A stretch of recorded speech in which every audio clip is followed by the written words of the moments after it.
Bienvenidos al Observador Internacional, un programa que analiza al mundo desde el mundo. Muki Tenenbaum, su conductor, detendrá su deriva y compartirá con sus oyentes una página de su bitácora todos los días y por Radio High.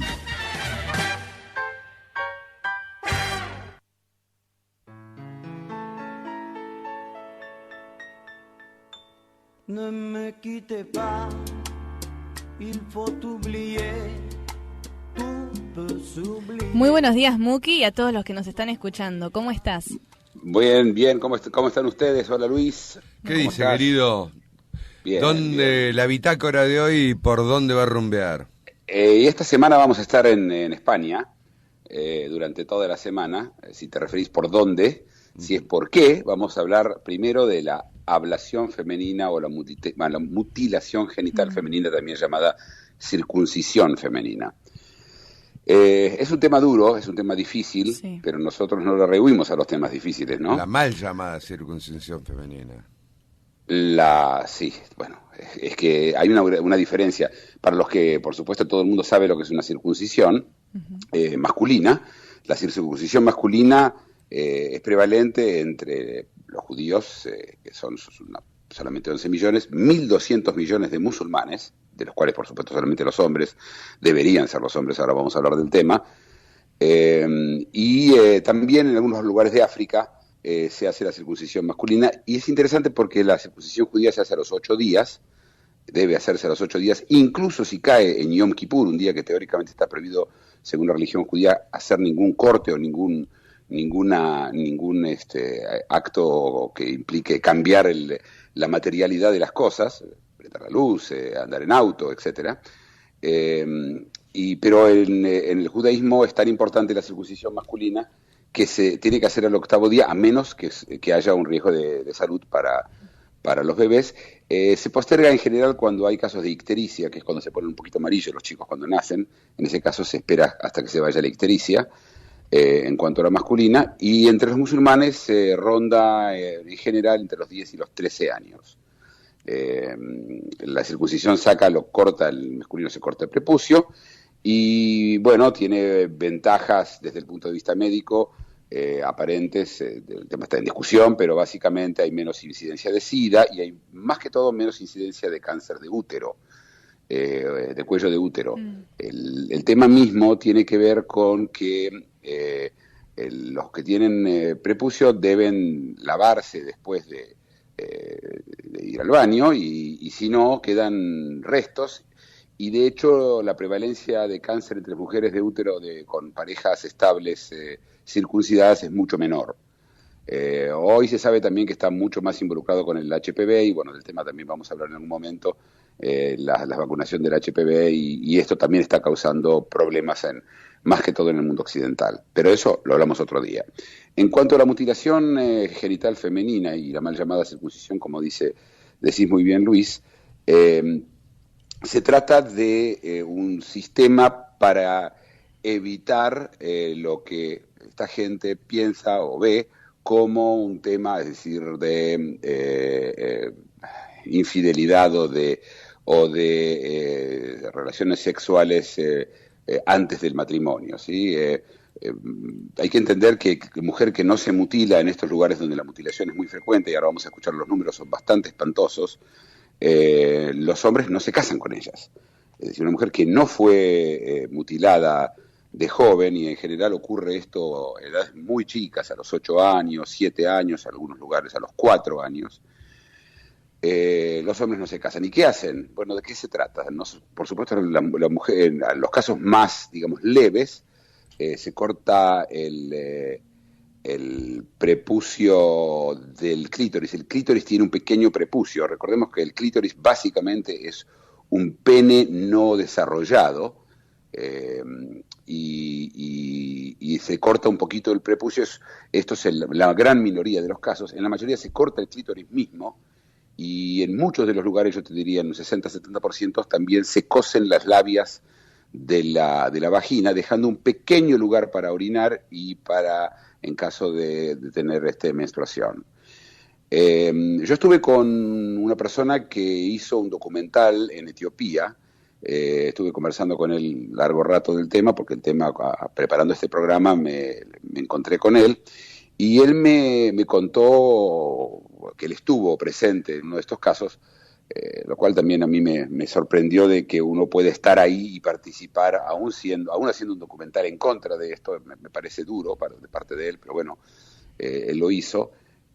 Documentales muy duros, muy fuertes, porque muestran directamente una filmación de lo que se hace, y lo que cuenta es terrible. En este caso fue en Etiopía, donde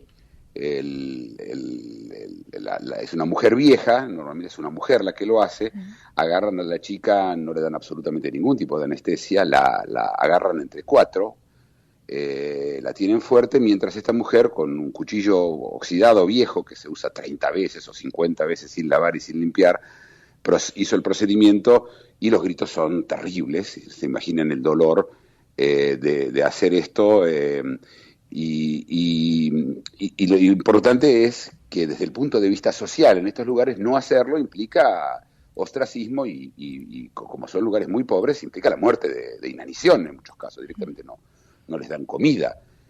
No es un tema, no es que una persona puede elegir, bueno, me hago la mutilación o no me la hago. Incluso la madre participa. Estaba leyendo un caso que la madre está ahí viendo que todo esté bien, que se haya realizado. Absolutamente.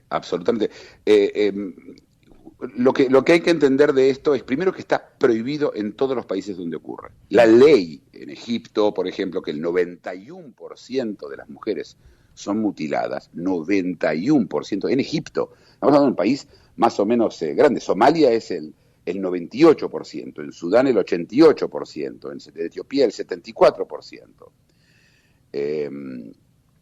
Y bueno, esto son números terribles, pero están prohibidos por ley. Quiero contar, por ejemplo, que los países como Nigeria, que es un país que tiene mitad de musulmanes y mitad de cristianos, el 25% de las mujeres son mutiladas, es decir, el 50% de las musulmanas. Pero no solo lo hacen los musulmanes, así que esto es un tema que para mí bastante importante y bastante grave, y el problema es que no se logra resolver a nivel social. Es decir, se logra que la gente se vacune, pero no se logra que se deje de hacer esta barbaridad, ¿no?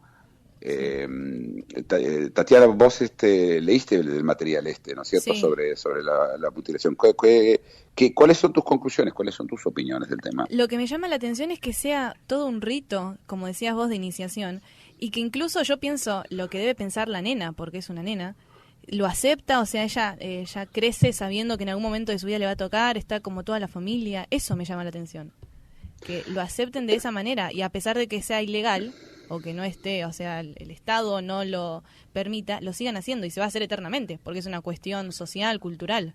Ese es el problema. Bueno, eternamente es mucho tiempo, sí, pero bueno, por muchos años. Sí, no. Lo que quiero decir sobre esto y explicar esto, cómo ocurre, me lo contaba este hombre.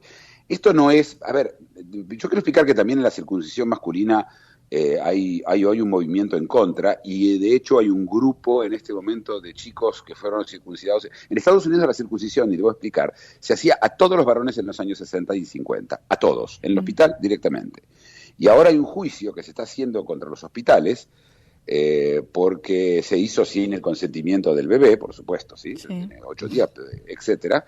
Y que, bueno, hay... ¿Pero en los hospitales americanos también se respetaban los 8 días o era en el momento mismo? No, el momento de nacimiento, directamente.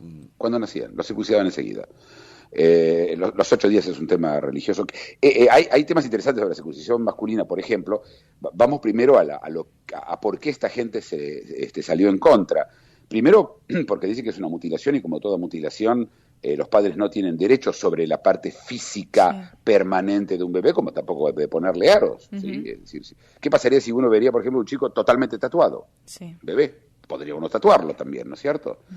Es decir, si el cuerpo del bebé los padres tienen derecho a tomar decisiones, siempre tiene que ser en favor del bebé. Y la pregunta es si, porque lo que se sabe, por ejemplo, sobre la circuncisión masculina es que el hombre pierde sensibilidad luego de la mutilación, de la circuncisión. Entonces hay todo un tema que tiene que ver con hasta dónde llega los derechos de los padres, Sí. y si se le puede hacer juicio a los padres mismos, cosa que en este momento se está tratando de hacer en Estados Unidos. Hay otro tema también que no tiene que ver con la religión. Hace un tiempo se hacía lo de las amígdalas, que en muchos hospitales se las sacaban directamente a los bebés para evitar en un futuro anginas y etcétera. Muy interesante lo que contás, lo de las amígdalas. Vos sabés, a mí me sacaron las amígdalas, por Sí. supuesto, porque en mi época, a los 3, 4 años, si te resfriaba 2 veces te la sacaban. Claro. Yo también, a mí también. Y bueno, hay dos cosas. ¿Y por qué se sacaban? Se sacaban las amígdalas porque se consideraban que se infectaban con facilidad, y en esa época también, si bien había antibióticos, cualquier complicación podía resultar en la muerte de un chico. Entonces decían, bueno, saquémoslo, como se sacaba el apéndice. A mí también me sacaron el apéndice. En mi caso fue porque se inflamó, pero también se hacía de preventivo, se sacaba el apéndice. Hoy ustedes saben, prácticamente no se saca el apéndice.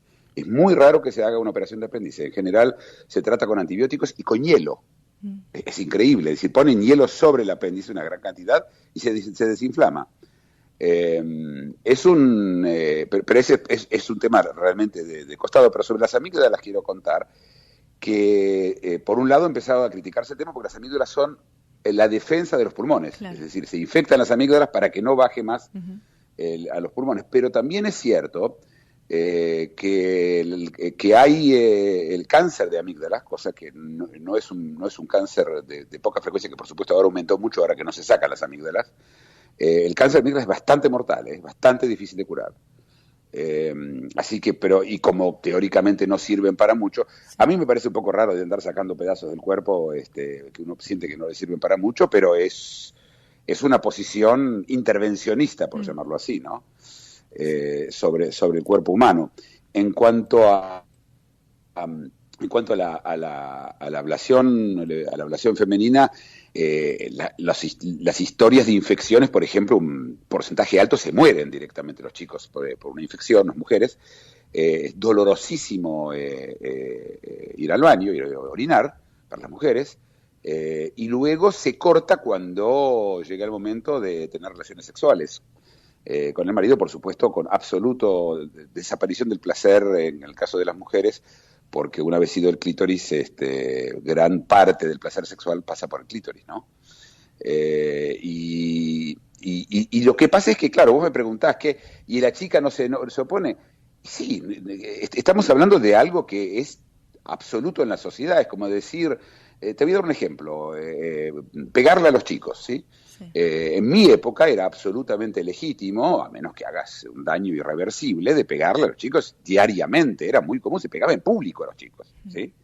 Esto es importante entender. Hoy pegarle a los chicos en el mundo occidental se considera bastante bárbaro, y en algunos países es directamente un acto criminal. En Suecia, levantarle la mano a un chico es 2 años de cárcel, punto. Por cualquier motivo, en cualquier caso. Algunos y muchos que yo conozco de mi generación que dicen, pero eso es una barbaridad, de vez en cuando el chico hay que darle un golpecito para que entienda. El coscorrón que se decía. El coscorrón, sí. Lo vimos, Luis, cuando Rajoy estaba ahora para las elecciones, apareció él con su hijo en la radio, y el chico dijo no sé qué cosa sobre el fútbol, y el padre le pegó 2 coscorrones Ni siquiera le pegó, Muki, era como... Lo golpeó, una pequeña golpecito. Lo tocó con 3 dedos en la nuca, pero eso ya fue motivo de decir violento, criminal, es como si le hubieran metido 4 balazos al niño. Pero es que este es el problema, el tema es que estamos hablando de una sociedad que cambia y que van cambiando las reglas, y que las reglas anteriores parecen bárbaras. Ajá. Y recuerdas que hubo un plebiscito en Inglaterra con respecto a los castigos corporales en los colegios. Que se pegó hasta hace muy poco. La famosa la vara, ¿no? Sí, que le pegaban, poner los dedos juntos y te pegan en la punta de los dedos. Se disciplinaba con una vara en el colegio público inglés. Bueno, mira, en la Argentina pasaron, cuando yo ya entré al colegio no existía, pero la aplicación de un sistema de educación corporal, por llamarlo así, o del dolor, existió en Argentina también. En Inglaterra simplemente sobrevivió muchísimos años más que en otros lugares.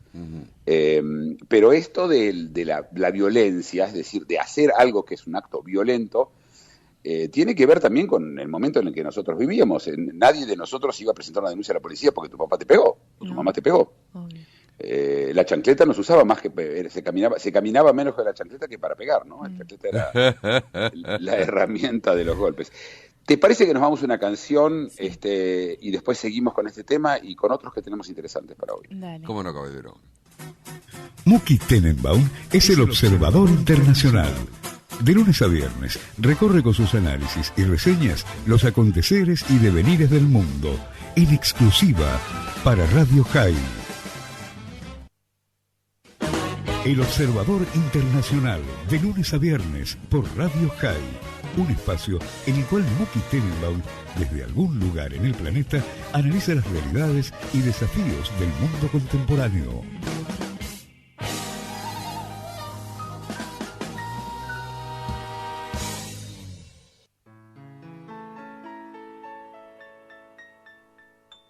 Ne me quitte pas, il faut oublier.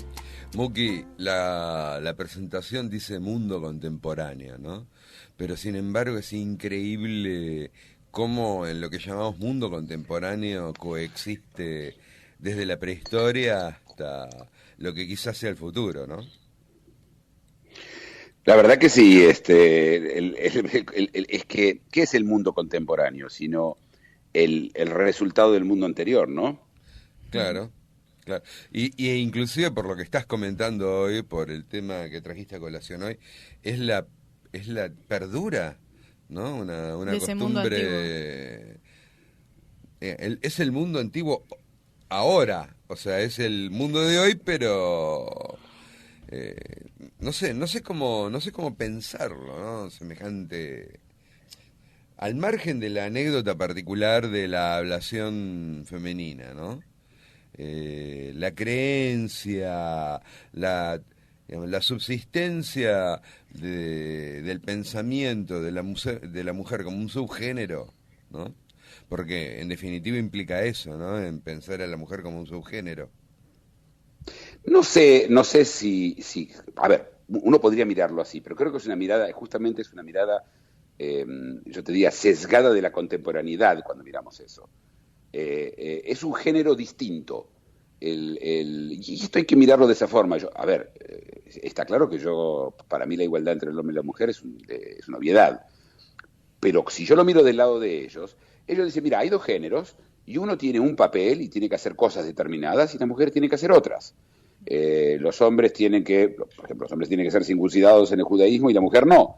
Es decir, un ejemplo interesante desde el punto de vista del judaísmo, que estamos hablando de reglas de hace 3.000 o 4.000 años, donde la mujer tiene derecho, y esto desde el punto de vista legal, jurídico, judío, estoy hablando de algo de hace 3.000 años, la mujer tiene derecho a que el hombre tenga con ella relaciones sexuales 3 veces por semana y el hombre ninguna, el hombre no tiene ningún derecho a nada. Y de hecho, si la mujer no recibe ese derecho, ella tiene derecho al divorcio y a recibir una indemnización. Estamos hablando de hace 3.000 años, es decir, no necesariamente lo más antiguo, los derechos, uno era el esclavo y el otro era el amo, ¿sí? Sí. Las cosas son más complicadas, y no nos olvidemos que esta gente tiene que comer. Vos entendés que esta chica, si no pasa la ablación, no come, y peor, no se casa, y si no se casa se muere de hambre. Sí. Para nosotros todo es muy divertido, pero hay que comer. No creo que la solución es, y de hecho no lo fue, pasar una ley. En Egipto hay una ley, y como les estaba diciendo, hay montones de lugares. Estamos hablando de, yo qué sé, en África, si uno mira el mapa, donde están, más de la mitad del mapa de África está lleno de circuncisión femenina, y no necesariamente musulmanes, te vuelvo a repetir, en Etiopía, por ejemplo, es el 74% y no son musulmanes.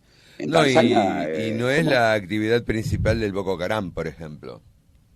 No, y de hecho en el Islam está prohibido teóricamente, o por lo menos no está bien visto. Hoy, por supuesto, hay muchas reglas que hablan en contra del tema, pero cuando hablamos de los derechos de la mujer, en Arabia Saudita, En Arabia Saudita las mujeres son cosas, ¿sí? Directamente, es un objeto del cual vos sos dueño, es una esclava, básicamente. Pero acá no es el tema de la esclavitud, no se trata solo de eso, ¿sí? Y además decirle a la gente algo que está funcionando hace 3.000 años, y decir, ¿qué me venís a cambiar? ¿Sí? Hay un dicho americano que dice, si funciona, no lo arregles. Es decir, pararse del lado nuestro y decir, está mal y hay que prohibirlo. No, vayamos y expliquemos por qué está mal, vayamos a... ¿Cómo lo cambiás? ¿Cómo? Doy un ejemplo que no tiene nada que ver con esto, pero es un ejemplo del tema de las hojas de coca. ¿Sí? En Perú, entonces, ¿cómo hacemos para erradicar las hojas de coca? Y podés bombardear, y podés tirar, y podés quemar, y no funciona. ¿Por qué? Porque hay mucha plata detrás. Pero si vos venís y saben que quinoa se vende muy bien, porque hay una locura hoy de que hay que comer quinoa, y que andás a ver de dónde salió, porque un grano duro a mí no me gusta, pero que tiene mucho éxito, y bueno, entonces la gente deja de plantar coca y pasa a quinoa. Eso es explicación, eso le das otra opción. ¿A qué opción le vas a dar si no tiene para comer? Estamos hablando de gente, en África mueren 2 millones por año, chicos, de inanición, no de enfermedades, de inanición, no comen, no están desnutridos, están muertos, ¿ok? Y ni hablemos de niveles de desnutrición. Es decir, este es un problema, mirado desde el lado de ellos, seguro menor, ¿está claro?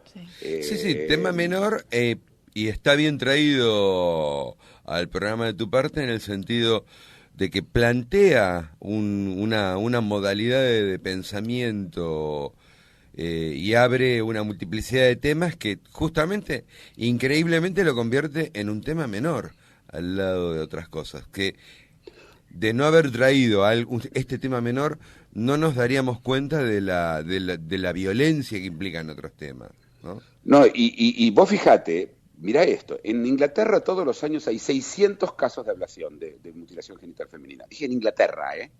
Sí. Lo hacen, por supuesto, en secreto, está recontra prohibido, los meten todos a la cárcel si los agarran, y ahora hay toda una historia viste que no quieren, que tratan en Europa de que la gente no viaje a Irak o a Siria, especialmente para entrar en ISIS, ¿sí? Estos los agarran en los aeropuertos, se enteran... Pero también hay en Inglaterra, y se lo ha pasado muchas veces, que paran a las mujeres, como no pueden hacerse ablación en Inglaterra porque corren mucho peligro, se toman un avión y les hacen la ablación allá, en África o en Asia, ¿eh? También en Pakistán hay mucha ablación.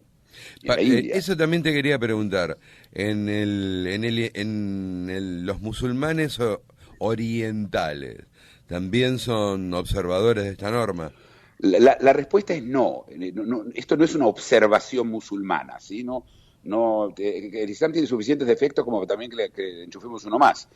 Que ocurre en general en la gran mayoría de los países musulmanes, bueno, por supuesto, claramente no hay una religión que lo prohíbe absolutamente, pero por ejemplo, en Eritrea, que estos son cristianos fanáticos, yo te diría de los países con niveles más altos de cristianismo, en Eritrea hay el 83% de las mujeres. En Djibouti, que es una pequeña ciudad-estado que está en la punta del Cuerno de África, al oriente de África, hay como un cuernito, una puntita, que es un puerto, y como todos los puertos, con mucho movimiento internacional y con mucha gente que viene, y no muchos lugares para esconderse, el 93% de las mujeres.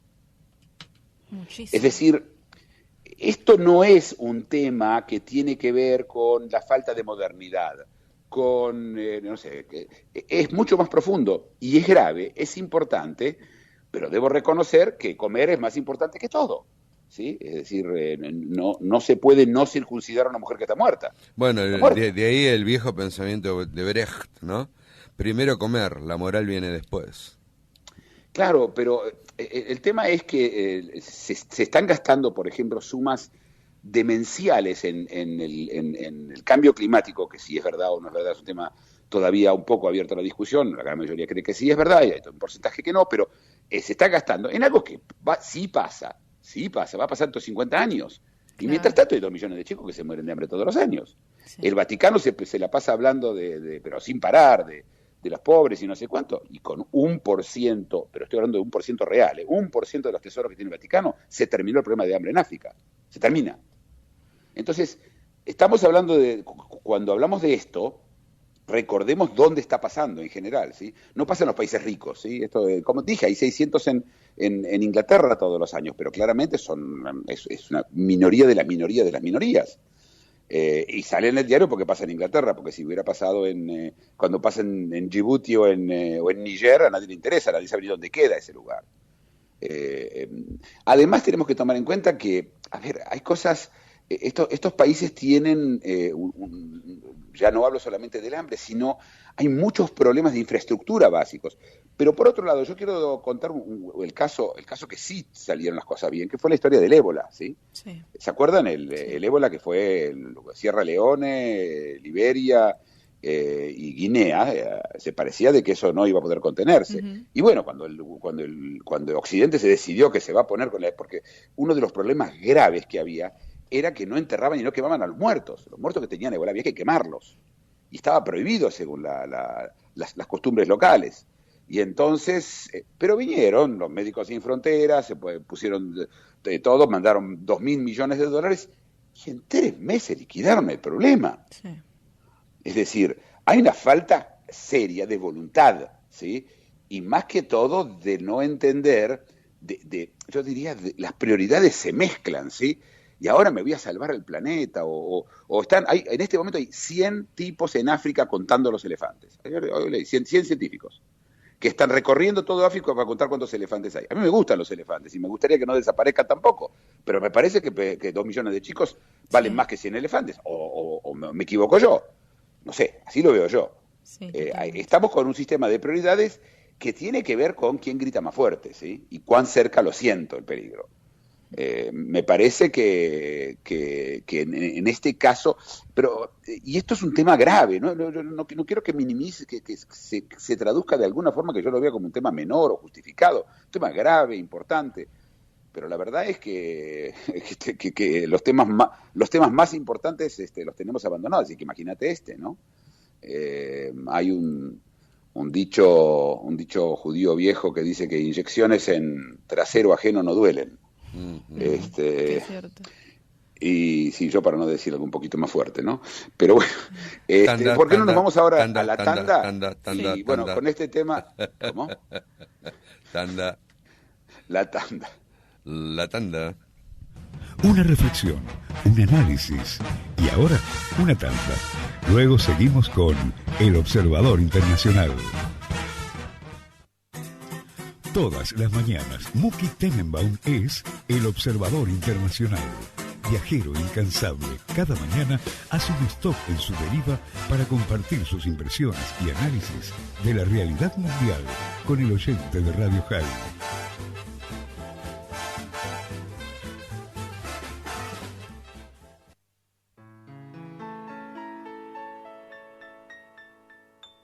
Ne me quitte pas. Muki, antes de irnos para América del Sur, quería comentar que cerró el zoológico, el emblemático zoológico de la ciudad de Buenos Aires. No según lo que leí hoy. Bueno. El director del zoológico dijo que negó. Lo negó. ¿Lo negó? Lo negó hoy, sí. Es increíble. Toda la gente en las redes sociales, enloquecida, que sí, a favor.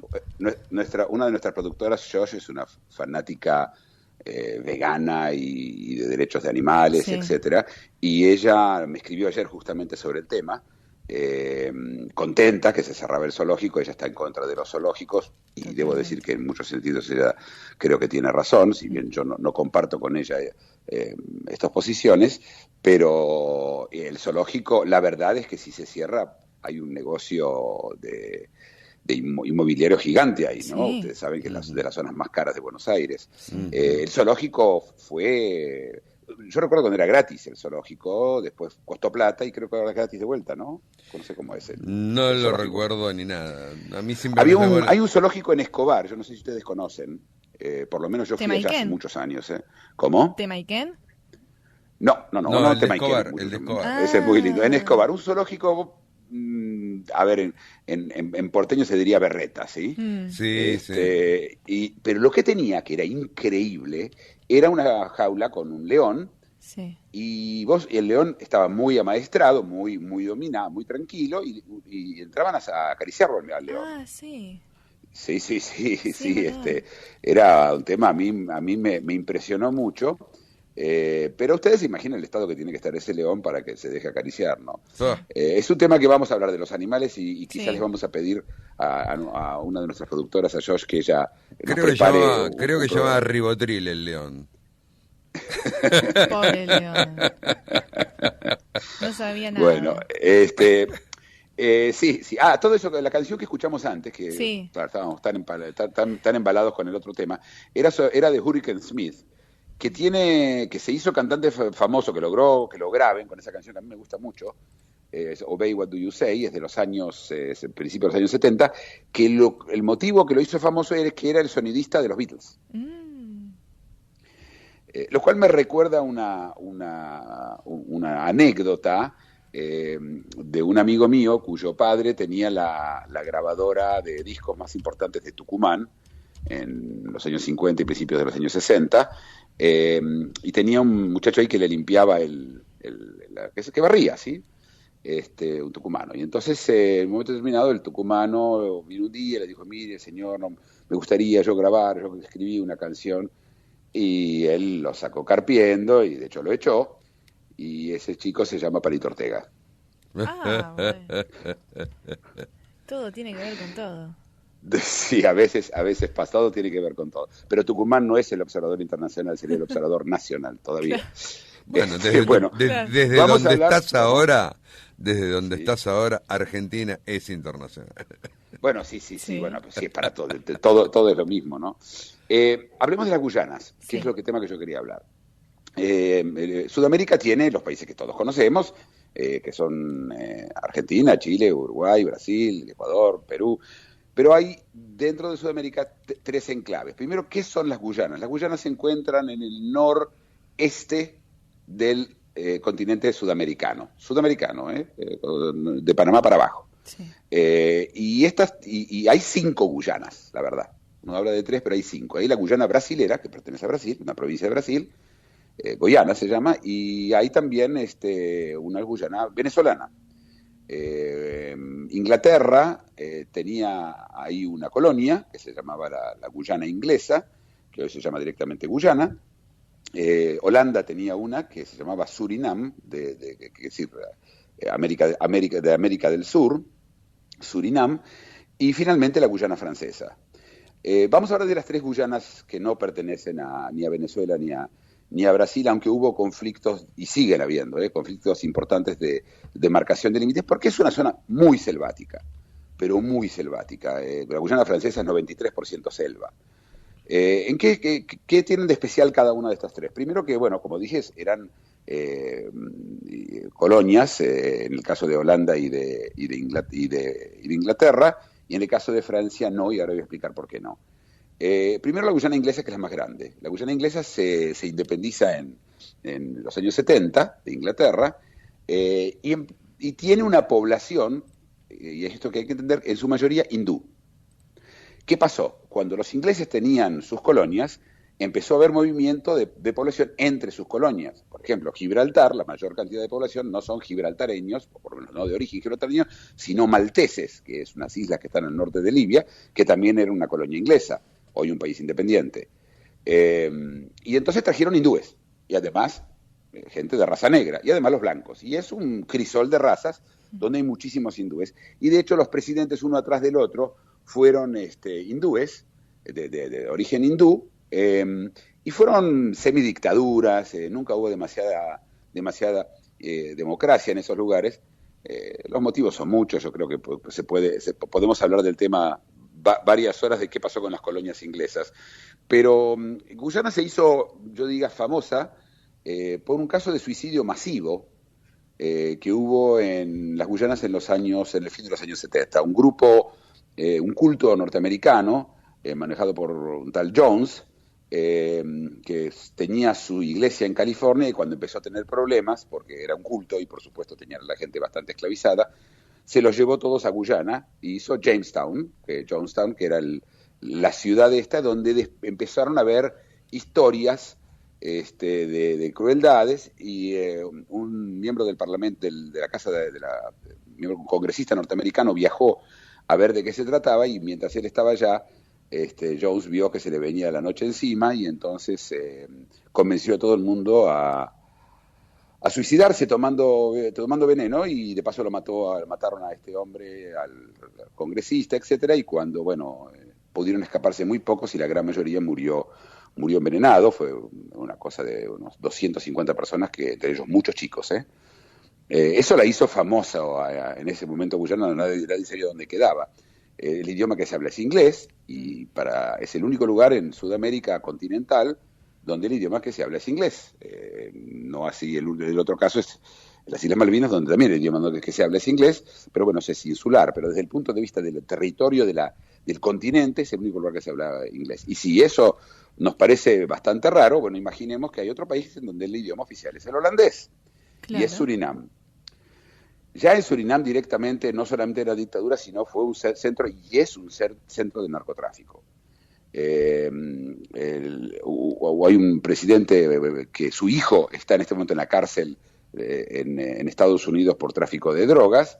Nos recuerda el caso ahora de la gente de Maduro, ¿no? De los sobrinos de Maduro, que están también en la cárcel en Estados Unidos por tráfico de drogas. Y era un narcoestado, y es en algún lugar un narcoestado. Se habla holandés, también allá hay gente, muchos de origen indonesio, porque Holanda era la potencia que regía los dos países, Surinam y Indonesia, y muchos otros lugares que Holanda donde tuvo colonias. Y es como dije, es un medio un narcoestado, países que tienen los dos índices de pobreza altos. Los dos son miembros de la UNASUR, ¿sí? De hecho, si ustedes ven alguna vez, las cosas en UNASUR están escritas en castellano, en portugués, en inglés y en holandés, ¿sí? Uh-huh. Sí, es uno de los traductores oficiales de la Universidad de Buenos Aires. El holandés. El holandés. Sí, el holandés, para que sepamos dónde se habla en Holanda, se habla en el norte de Bélgica, también llamado flamenco, porque las personas de ahí, Bélgica estuvo bajo el dominio español, y el nombre que le dieron, nombre en español, que son los flamencos, que también hablan holandés, o como se dice, lo llaman en francés, lo llaman neerlandés, ¿sí? No, porque Holanda realmente no es Holanda, sino Holanda pertenece a los Países Bajos. Holanda es uno de los estados dentro del Países Bajos, de los Países Bajos, una de las provincias de los Países Bajos. El verdadero nombre es Países Bajos, y neerlandés quiere decir tierra baja. Recordemos que el motivo es que se inunda con frecuencia, y Holanda está llena de diquecitos que impiden que el mar siga tomando el país, que alguna vez se pensó que iba a desaparecer. Holanda era una potencia naviera muy fuerte y tuvo colonias en muchos lugares, Sudáfrica una de ellas. En Sudáfrica se hablan dos idiomas occidentales, uno es el inglés y el otro es el holandés, o el Afrikaans, como se llama, ya que es una versión un poco más antigua del holandés, algo así como el ladino lo es del castellano, ¿no? Tenían, en Indonesia se habla todavía holandés en algunos lugares, pero Sudáfrica, digamos, los países donde todavía ocurre es ahí, y en unas islas del Caribe, donde están las islas ABC, Aruba, Bonaire y Curazao, donde se habla holandés, y la isla de San Martín, la mitad de la isla de San Martín, así como dos islas más. Y finalmente, pero antes de contar sobre la Guyana Francesa, que es la más interesante de todas las Guyanas, vamos a pasar a nuestra última canción de hoy. ¿Qué te parece? Sí, dale, genial. De lunes a viernes, Muki Tenenbaum es El Observador Internacional por Radio High. Viajero incansable, cada mañana hace un stop en su deriva para compartir sus impresiones y análisis de la realidad mundial con el oyente de Radio High.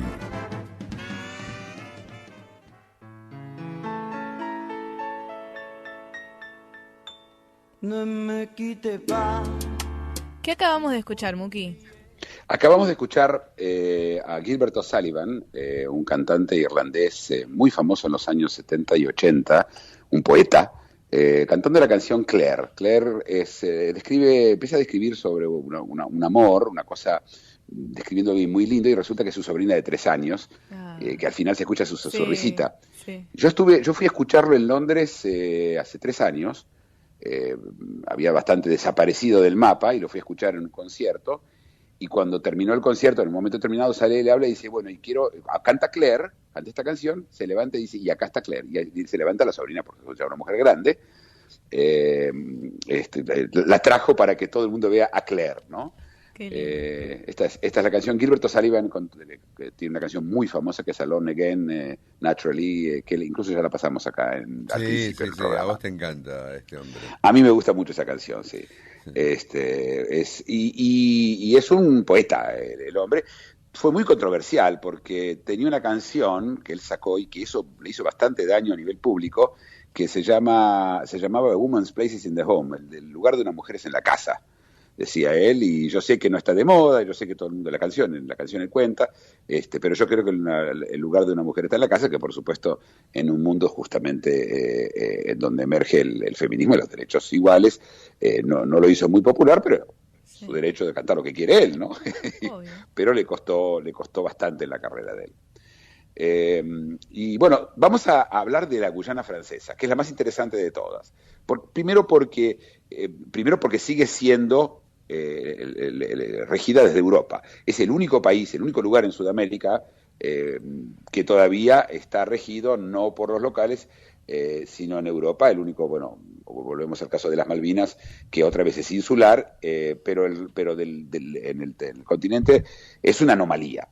Y tiene muchas cosas especiales. Primero que, como dije, son 93% de este país, especialmente la Guyana Francesa, es todo selva. Hay muchas zonas que prácticamente no fueron exploradas. Los que estuvieron allá, yo tuve dos amigos míos que fueron de visita y la verdad que los interrogué bastante y me contaban en la selva las arañas gigantes, son bastante monstruoso. Se hizo famosa la Guyana Francesa primero de todo por el caso Dreyfus. Vamos a contar lo que es el caso Dreyfus. Al fin del siglo XIX, en la Francia muy democrática y muy moderna, hubo un caso de espionaje a favor de Alemania. Recordemos que Francia y Alemania estuvieron en 3 guerras, una tras de la otra. La primera fue la guerra franco-prusiana, que ganó Alemania en 1860 y pico, después 1870 y pico, luego la Primera Guerra Mundial, que la ganó Francia, y la Segunda Guerra Mundial, que finalmente perdió Alemania también. Esa puja entre Alemania y Francia permaneció porque eran 2 grandes potencias en Europa. Alemania no era un país democrático, Francia sí lo era, y del caso de espionaje fue acusado y condenado el único oficial judío que era Dreyfus. El caso Dreyfus tuvo mucho, fue un golpe muy grande porque los judíos sentían hasta entonces que Francia y muchos países empezaba a ver la igualdad, y los judíos que nunca gozaron de igualdad en ningún lugar de Europa, finalmente Francia podía demostrar de que eran iguales. Francia es un país además laico, donde la religión no importaba, y bueno, y cuando pasó esto, claramente la acusación era una acusación antisemita, estaba manejada por antisemitas, y lo condenaron por algo que no hizo. Durante varios años estuvo y fue enviado a la Isla del Diablo. La Isla del Diablo es una isla que está frente a las costas de Guayana, también por supuesto en manos de los franceses, y era una prisión tipo Alcatraz, una prisión muy difícil de escapar. Los que estuvieron en el penal de Ushuaia entienden lo que quiere decir mandar a alguien muy lejos en un lugar donde es muy difícil escaparse, ¿sí? Algún día vamos a hablar de estos escapes de estas prisiones, como en el caso en la Argentina hubo varios escapes interesantes. No hablo de los últimos 13, sino de Tierra del Fuego, y bueno, en Alcatraz, el famoso caso del hombre pájaro en Alcatraz, y acá estuvo Dreyfus, y Dreyfus escribió un diario ahí, y había un banco en donde él se sentaba a mirar el mar. Mientras tanto, lo que ocurrió fue que en Francia hubo un gran clamor por este tema, y el famoso escritor Émile Zola sacó en el diario más importante de Francia un titular que se llamaba yo acuso al presidente de la República de tratar mal a los judíos y del caso Dreyfus, etcétera. El caso se volvió a tratar, se lo volvió a escuchar y se lo encontró inocente, y de hecho el acusador de él era el espía, que era Esterházy, un francés de origen húngaro. El caso, por supuesto, fue muy, muy, muy famoso, y de hecho fue el último, digamos, el último motivo por el cual Herzl decide comenzar con el movimiento sionista, cuando él en Francia, en París, está en la casa de su amigo Max Nordau y escucha a las hordas gritar muerte a los judíos por el caso Dreyfus. De esto se trata el caso Dreyfus. Y el otro motivo que se hizo famoso también fue un caso criminal de Henry Charrier, el que leyó el libro Papillon, en la Argentina. En mi época era el libro para leer. ¿Vos lo leíste, Luis? No solamente lo leí, que había que leerlo, sino que todavía recuerdo las charlas que tenía Dustin Hoffman con Steve McQueen. Así es, ellos los dos actúan en la película. Que personificaba a Papillon, ¿no? Así es. Henry Charrier era un judío francés también, por eso él contaba que él se sentaba en el mismo banco que se sentó Dreyfus, también en la isla del Diablo. Él logra escaparse más de una vez, y bueno, él tiene el libro, es fascinante, al que quiera y todavía pueda conseguirlo, es un libro muy interesante de su vida. Y la película está muy bien también. La película está bien, yo creo que el libro es mejor. Hay pocos casos, en mi opinión, que un libro es tan bueno como una película. Creo que El Padrino es una de las pocas excepciones donde realmente la película es tan buena, o a veces mejor. Por ejemplo, El Nombre de la Rosa. Es muy difícil estas cosas enactarlas bien en una película, ¿no? Pero El Nombre de la Rosa es materialmente imposible por la idea de la risa, ¿no? La idea filosofal de la risa como pecado mortal era muy difícil de transmitir. Eso te referís a La Rosa. Al Nombre de la Rosa. Al Nombre de la Rosa. Pero Papillon lo que tiene, lo que quedó es la aventura, ¿no? Y aparte la aventura y algunas cosas que uno no sabía. Sí. Es fascinante, la verdad. El libro es fascinante, la historia de él es fascinante, y él, de hecho, luego se escapa y vuelve. Finalmente termina sus días en Israel. Vivió en Israel, murió en Haifa, en Israel. Como dije, era judío, tema que no aparece en su primer libro, no. El hecho de que él era judío. Y él estaba acusado de ser lo que llamaríamos en buen castellano un caficio, ¿no? O un proxeneta. Esa era la acusación contra él. Y el tercer motivo que se hizo muy famosa, y sigue siendo famosa la Guyana Francesa, es porque de ahí se lanzan los cohetes Ariane con satélites. Francia lo usa porque está cerca del Ecuador. De un lugar llamado Cotonou, y tengo un amigo que trabajó durante muchos años ahí como ingeniero, y me contaba lo que era la vida en la Guyana Francesa, que ahora este es el punto importante. Inglaterra tuvo colonias, ¿sí? Pero además tuvo, los que como comentábamos el otro día con las Islas del Canal, países que pertenecen a Inglaterra solamente desde el punto de vista de relaciones exteriores y defensa, pero lo demás se manejan solas. Francia no. Francia, todo lo que tiene Francia es como si fuera el territorio nacional de Francia. Es exactamente igual estar en la Guyana Francesa que estar en París. Los mismos derechos, las mismas obligaciones, la policía es la misma, la baguette es la misma, todo es igual. Que yo estuve en Saint Martin, que es la isla de Saint Martin, que está dividida en ex-holandesa y lo que sigue siendo territorio francés, y vos vas y está la policía vestida de francés, todo el mundo habla francés, todo es en francés, la comida, la salud. ¿Cómo? Es una buena manera para conocer Francia. Entonces, yo que no conozco, por ejemplo, ¿me puedo ir a la Guyana? A la Guyana Francesa, sí. Bueno. Absolutamente. Es decir, desde el punto, el euro, por supuesto, es la moneda. Claro. Lo único que no sigue, que no es igual que Francia, es la participación en el Schengen, ese sistema que hablamos antes el otro día, sobre que en Europa de libre tránsito, que ahora tiene varios problemas, pero que básicamente uno viaja sin pasaporte entre estos países. No, en el caso de las zonas que ellos lo llaman de Outremer, de ultramar, no son partes del Schengen. Quiero contar que hay dos islas al lado de Canadá, francesas, pegadas a Canadá, que se llaman Saint-Pierre y Miquelon. Que también son Francia, una vez más. Francia lo maneja como si fuera Francia, pegado a Canadá, un lugar muy inhóspito, porque un clima hace mucho frío y mucho viento, y no es un gran lugar para ir. Y bueno, en el caso de Guyana, de la Guyana francesa, sigue siendo un pedazo dentro de Sudamérica, y de vez en cuando se escuchan algunas quejas contra eso, pero la verdad es que no son tantas las quejas porque, como dije, no es una colonia, ¿sí? El que nace ahí es francés y no hay ninguna duda, etcétera. Es una población muy chica, estamos hablando de 100.000 habitantes, muy poca gente vive ahí. La capital es Cayenne, como dije, pero no sé si lo dije, pero la ciudad importante es Cotonou, que donde ahí me contaba este hombre que como dije, trabajaba ahí en la zona de lanzamiento de cohetes, que es increíble, es como estar en Cabo Cañaveral, ¿sí? Pero salís de ahí, es la selva, y es la selva, es decir, la selva, como dije, gran parte de esa selva no fue explorada incluso. Así que, eso es lo que tenemos en Sudamérica, y la verdad que la gente no viaja, ni a Guyana, ni ninguna de las Guyanas desde Sudamérica, si bien están ahí, está pegado a Venezuela, está pegado a Brasil, es muy fácil llegar, ¿no?